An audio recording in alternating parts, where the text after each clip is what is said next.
मैं इस बात को बताना चाहता हूं कि पेयरिंग की प्रक्रिया के अंतर्गत लगभग 10,000 विद्यालयों को चिन्हित किया गया था, जिनको हम लोगों ने ऐसा समझा कि उनको पेयर किया जाना उचित है, जिसके अंतर्गत अभी ये प्रक्रिया लगातार पिछले 1 माह से चल रही है और इसमें लगातार पूरे प्रदेश भर में सभी विभिन्न जनपदों में जनपद स्तर के सभी अधिकारियों के स्तर पे, जिलाधिकारियों के स्तर पे, जिला बीएसएस के स्तर पे, सीईओ के स्तर पे लगातार हम लोग बैठक भी कर रहे हैं और जिसपे पेयरिंग को बच्चों के हित के लिए, बच्चों के हित के लाभ के लिए ही इसको किया जाए, इसको हम सब लोग पूर्ण रूप से सुनिश्चित कर रहे हैं। जिसके अंतर्गत ये देखा गया है कि जो विद्यालय कम बच्चों वाले, कम छात्र संख्या के विद्यालय थे, जहां पे शिक्षकों की उपलब्धता कम थी, जिन विद्यालयों में छात्र संख्या कम होने की वजह से या छात्र संख्या कम है, शिक्षक वहां पे अधिक उपलब्ध है, इस तरह की जितनी भी चीजें थी उन सारी चीजों को मॉनिटर किया गया। उसके बाद में ये पेयरिंग का निर्णय है, इसको लेकर के हम सब लोगों ने स्कूल की पेयरिंग को प्रारंभ किया। सबसे पहले हमारी प्राथमिकता थी कि सबसे कम छात्र वाले जो विद्यालय हैं और उसके पास में अधिकतम दूरी को तय किया गया है 1 किलोमीटर। 1 किलोमीटर से अधिक की दूरी का कोई भी विद्यालय आपस में मर्ज नहीं किया जाएगा। इसको निर्णय लेकर के और सभी जनपदों में इसकी जानकारी निर्देशित कर दिया गया है। हम सब लोग लगातार इसको सुनिश्चित कर रहे हैं कि कम छात्रों वाले विद्यालयों को, कम संसाधन वाले विद्यालयों को ही मर्ज करके हम उन विद्यालय मर्ज करें जहाँ पे अधिक संसाधन उपलब्ध हैं उस विद्यालय में, ताकि बच्चों के पठन पाठन के लिए वहां पर बेहतर सुविधाएं उपलब्ध हो सके, बेहतर संसाधन उपलब्ध हो सके, डिजिटल संसाधन जिन विद्यालयों में अच्छे उपलब्ध हैं उन सभी विद्यालयों में हम सब लोगों ने मर्ज करके विद्यालयों को मर्ज करने का प्रयास किया है। ये सुनिश्चित किया है कि छात्रों की और शिक्षकों का जो अनुपात है, यानी पीटीआर जो है, पीटीआर को बराबर रखा जा सके। छात्रों और शिक्षक का जो अनुपात होता है वो बराबर रहे। 30 बच्चों पे प्री प्राइमरी में 30 बच्चों पे एक शिक्षक का और अपर प्राइमरी में 35 बच्चों पे एक शिक्षक का जो अनुपात मानक बनाया गया है, इसको पूरा करते हुए भी हम सब लोगों ने मर्जर की प्रक्रिया को पूर्ण किया है। ये सुनिश्चित किया है कि हर विद्यालय में, क्योंकि 50 से कम के विद्यालय को ही मर्ज किया गया है, वहां पे ये सुनिश्चित किया गया है कि हर विद्यालय में मिनिमम 3 अध्यापक, 2 सहायक अध्यापक और 1 शिक्षा मित्र की नियुक्ति अवश्य की जाएगी, जिससे कि पठन पाठन के कार्य को पूर्ण रूप से अच्छी तरह से संचालित किया जा सके और बच्चों के ऊपर जो शिक्षकों के लिए एक अनुपात होगी, जैसे कि मैंने बताया 30 बच्चों पे और 35 बच्चों पे प्राइमरी और अपर प्राइमरी में, उसको हम लोग पूरा कर सके। इसको देखते हुए इस मर्जर की प्रक्रिया को हम सब लोगों ने आगे बढ़ाया है। इस चीज को मैं स्पष्ट कर देना चाहता हूँ कि पिछले दिनों में कई सारे लोगों से ये सारी इस तरह की जानकारियां मिली कि सरकार स्कूल्स को बंद करने जा रही है। मैं स्पष्ट करना चाहता हूं कि बेसिक शिक्षा विभाग के अंतर्गत जितने भी हमारे संचालित परिषदीय विद्यालय हैं, लगभग हमारे पास में 1,32,886 विद्यालय हमारे पास में परिषदीय बेसिक शिक्षा विभाग के अंतर्गत संचालित है। ये सभी 1,32,886 विद्यालय पूर्ण रूप से अभी भी संचालित रहेंगे। इन सभी विद्यालयों का यूनाइट कोड है और जो विद्यालय मर्ज किए गए, क्योंकि मर्जर का अभी ये प्रक्रिया लगातार चल रही है, जैसा कि मैंने बताया कि कुछ जिलों में मर्ज करने के बाद 1 किलोमीटर का हम सब लोगों ने निर्देश दिए कि 1 किलोमीटर से अधिक की सीमा वो स्कूल को मर्ज किया है नहीं होनी चाहिए, और उससे अधिक है तो उन सभी स्कूल्स को, छात्रों को हम सब लोग कोई भी नुकसान नहीं देना चाहते। छात्रों को विद्यालय में पहुंचने के लिए सुविधा हो, किसी भी तरह की असुविधा जहां पर भी हो रही है, इसके सख्त निर्देश दिए गए हैं। उन सभी विद्यालयों को वापस अनपेयर कर दिया जाएगा, यानी 1 किलोमीटर से अधिक की अवधि या फिर वहां की भौगोलिक कोई भी परिस्थिति इस तरह से हो। उत्तर प्रदेश में ऐसे बहुत सारे दूरस्थ इलाके हैं जहाँ पे बच्चों को आने जाने में दिक्कत हो सकती है, वहां पर भी इन सारी चीजों का ध्यान रखा गया, जैसे कि बुंदेलखंड है और भी हमारे काफी सारे इस तरह के इलाके हैं जहाँ पे नदी नाले या इस तरह की कोई सुविधा, मतलब बच्चों को असुविधा हो रही है विद्यालय जाने में, वहां पे सख्त निर्देश दिए गए हैं कि वो विद्यालय भले ही अगर हम कम छात्रों का विद्यालय भी चला रहे हैं तो वो कम छात्रों का विद्यालय भी चलता रहेगा। बच्चों की जो शिक्षा के लिए, उनको बेहतर गुणवत्ता की शिक्षा देने के लिए हमारी प्राथमिकता है, हम उस पर अभी भी कार्य कर रहे हैं। ऐसे स्थानों पे अभी भी वो विद्यालय कम छात्रों की संख्या से भी वो विद्यालय संचालित रहेंगे और पेयरिंग की जो अनपेयरिंग की व्यवस्था है वो लगातार चल रही है। इसको हम लोगों ने सुनिश्चित कर दिया है, सभी को निर्देशित कर दिया है, क्योंकि पिछले 1 माह से ये पेयरिंग की व्यवस्था चल रही है। अगले आने वाले 1 सप्ताह में इस पेयरिंग के कार्य को पूर्ण रूप से समाप्त कर दिया जाएगा, पूर्ण कर दिया जाएगा और सभी जगहों पे जितनी भी पेयरिंग और अनपेयरिंग का कार्य वो आने वाले एक सप्ताह में पूर्ण कर लिया जाएगा। और कई जनपदों में हमारे पास अभी एग्जैक्ट नंबर इसलिए मैं आपको नहीं दे पा रहा हूँ कि कितने स्कूल्स को पेयर किया गया है, क्योंकि कई जनपदों में अभी अनपेयरिंग की प्रक्रिया चल रही है। कुछ जगहों पर जहाँ 1 किलोमीटर से अधिक की अवधि पे 1.5 किलोमीटर या 2 किलोमीटर की इस तरह की शिकायत थी, 50 से कुछ अधिक संख्या के विद्यालय भी मर्ज कर दिए गए थे। उन सभी विद्यालयों को छात्र के हित में देखते हुए हम सब लोगों का यही निर्णय 50 से कम की संख्या वाले विद्यालय केवल मर्ज किए जाएंगे, और जो छात्र हित में हमारा विभाग अपने हित को देखते हुए इस निर्णय को बिल्कुल भी नहीं लिया गया है। हमारे पास शिक्षकों को पर्याप्त मात्रा में हम सब लोग उपलब्ध कराने के लिए पूर्ण रूप से प्रतिबद्ध है। हर एक विद्यालय में पूर्ण रूप से शिक्षक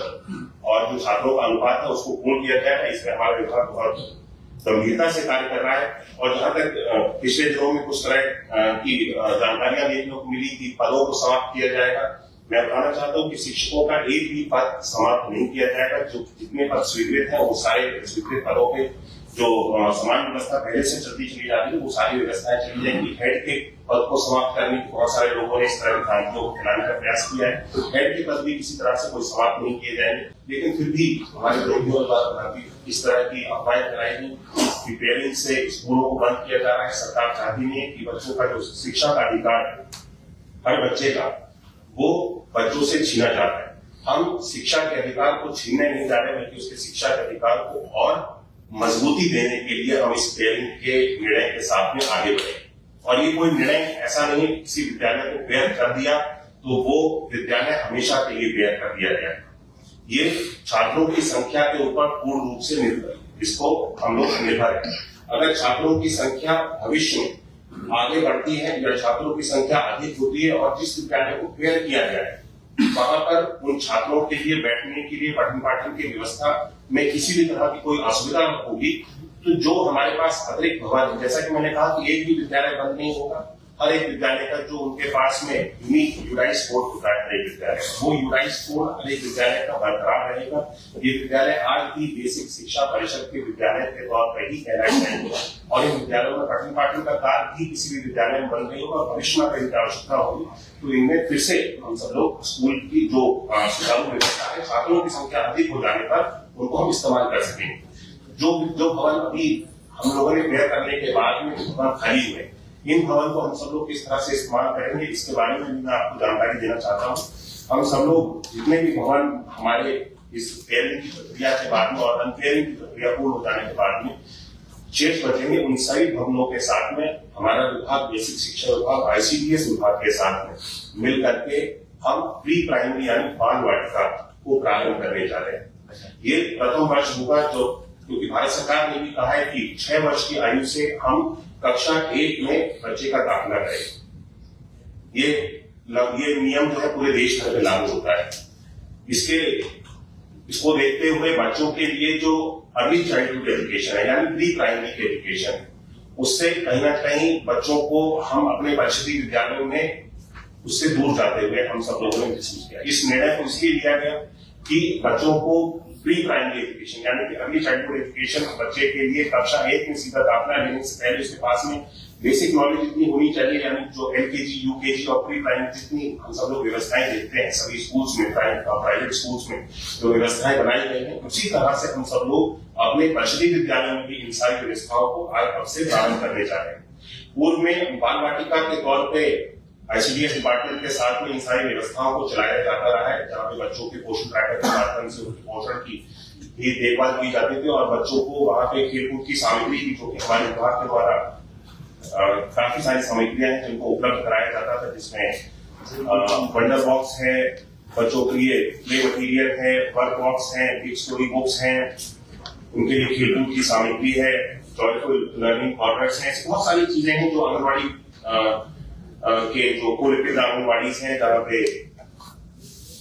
बाल वाटिकाओं को संचालित किया जा रहा था, वहाँ पे बेसिक शिक्षा विभाग के द्वारा पूर्व में उपलब्ध कराया जाता है। इसको और सुदृढ़ और बेहतर हम लोगों ने बनाने का इस वर्ष से प्रयास किया है और 3 वर्ष से लेकर के 6 वर्ष की आयु तक के बच्चों के लिए हम लोगों ने करिकुलम भी बेसिक शिक्षा विभाग के द्वारा SCERT के द्वारा एक नया करिकुलम तैयार किया गया है, जो कि 3 से लेकर के 4 वर्ष की, 4 से लेकर के 5 वर्ष की आयु तक के बच्चों के लिए और 5 से लेकर के 6 वर्ष की आयु तक के लिए 3 अलग अलग हम लोगों ने टेक्स्ट बुक्स और करिकुलम्स को तैयार किया है बच्चों को पढ़ाने के लिए, जिसके माध्यम से इस वर्ष से बच्चों के पठन पाठन के कार्य को आगे बढ़ाया जाएगा। इन सभी विद्यालयों में हम सब लोग प्री प्राइमरी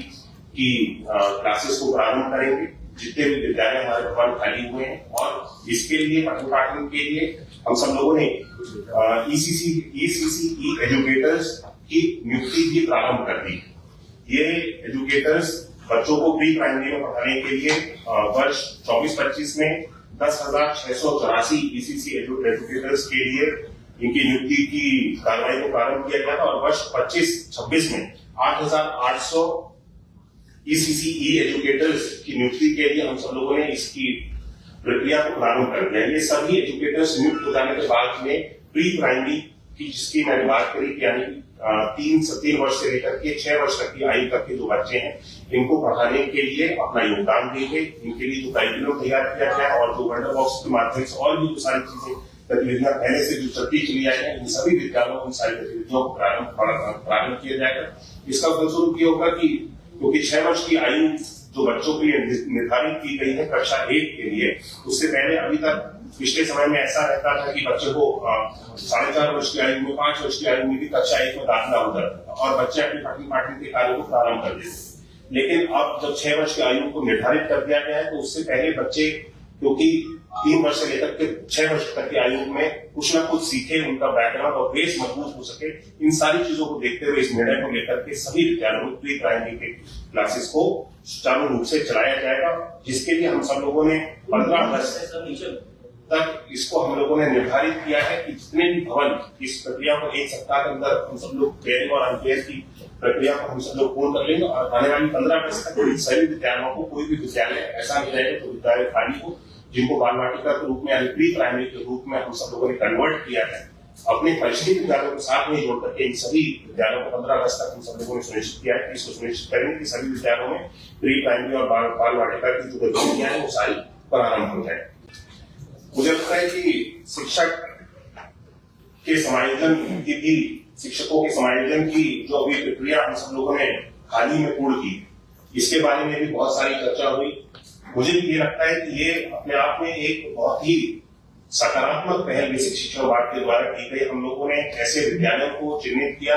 जहां पे शिक्षकों की मात्रा अधिक थी, और ऐसे विद्यालयों को चिन्हित किया जहां पे शिक्षकों की मात्रा कम थी, यानी डेफिसिट के विद्यालय। सरप्लस और डेफिसिट विद्यालयों की इस प्रक्रिया को भी पूर्ण किया गया पिछले जून में, जब बच्चों की छुट्टियां होती है जून जुलाई में। इन सारी चीजों को हम सब लोगों ने पूर्ण करते हुए 20,182 शिक्षकों का समायोजन भी पूर्ण किया। ये समायोजन हर एक शिक्षक की सहमति के साथ पूर्ण किया गया, और उन सभी विद्यालयों में जहाँ पे शिक्षकों की मात्रा कम थी और जिन विद्यालयों में शिक्षकों की मात्रा अधिक थी, वहां से इन शिक्षकों को निकाल करके उन विद्यालयों में हम सब लोगों को पहुंचाने में भी हम सब लोग सफल हुए हैं, और ये बड़ी अच्छी तरह से सुचारू रूप से इस प्रक्रिया को भी पूर्ण कर लिया गया है। मुझे लगता है कि बाल वाटिका और प्री प्राइमरी में जिस तरह से हम सब लोग इस निर्णय को लेकर के आगे बढ़ रहे हैं,